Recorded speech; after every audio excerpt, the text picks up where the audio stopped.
Thank you so much for watching. では、ニューホライズン3年生、今日は Let's read to power your future というところですね。はい、エネルギーの問題についての、アーティクルになります。106ページから109ページまでがこの、Let's read to になっていますね。Okay, so now let's take a look at the pictures here. You see maybe 3 pictures on page 107ですね。はい、これを見るとね、こういうことねっていう感じでわかると思いますね。それから、下のところには日本の一次エネルギー国内供給の割合というふうに書いてあって、石油、天然ガス、石炭といったもの、これをですね、英語では何というふうにこの中で言っているのかなっていうこともこの中で出てきますね。はい、化石燃料ね、もう多分小学校の時にもう小学生の時に勉強していることかなっていうふうにも思いますけれども。Okay, so it's time to close your textbook and listen carefully and try to copy what you listen. So, are you ready? Here we go. Pre-reading. What does power in this title mean? Okay. If the electricity were cut for 1 week, what would happen to our lives?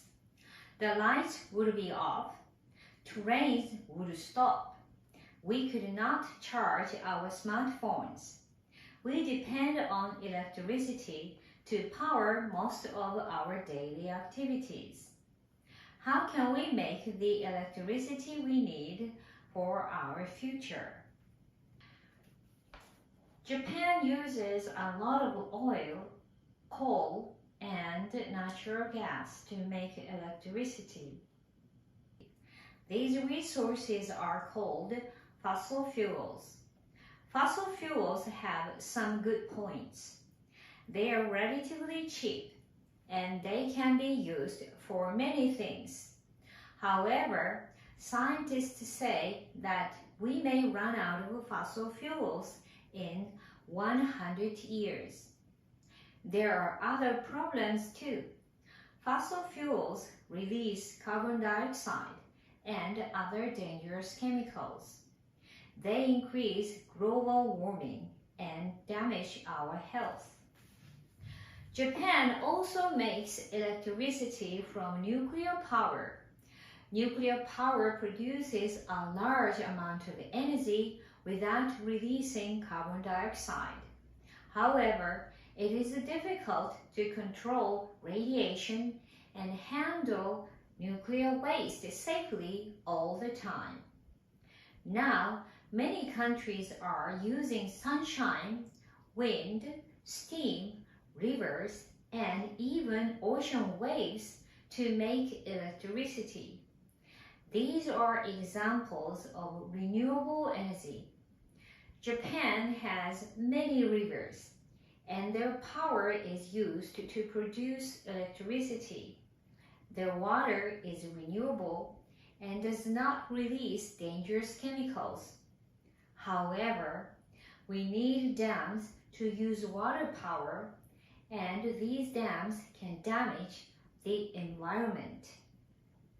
Research in other renewable energy technologies is progressing. Already, Denmark gets 40% of its electricity from wind power. 1/4 of the electricity used in Iceland comes from the natural heat in the ground. People around the world are working to solve our energy problems. Reyhan Jamalova is one of those people. Reyhan is a student in Azerbaijan. When she was 15, Reyhan invented a device to make electricity from rain. Reyhan's device can power 22 LED lamps for 50 seconds. Each device uses only 7 liters of rainwater. Its battery can store power to use later. Reyhan says She created that device to help poor people, especially in rainy countries. Her device is not expensive. It does not even need power lines. It can help many people get electricity. Is there anything you can do for a sustainable energy future? As a consumer, you can decide how much electricity you use. You can also decide what kind of energy you want to use. You may even be an inventor like Rayhan. Your actions are important. What can you do to make your energy future brighter? ということでした。Okay, so now it's time to open your textbook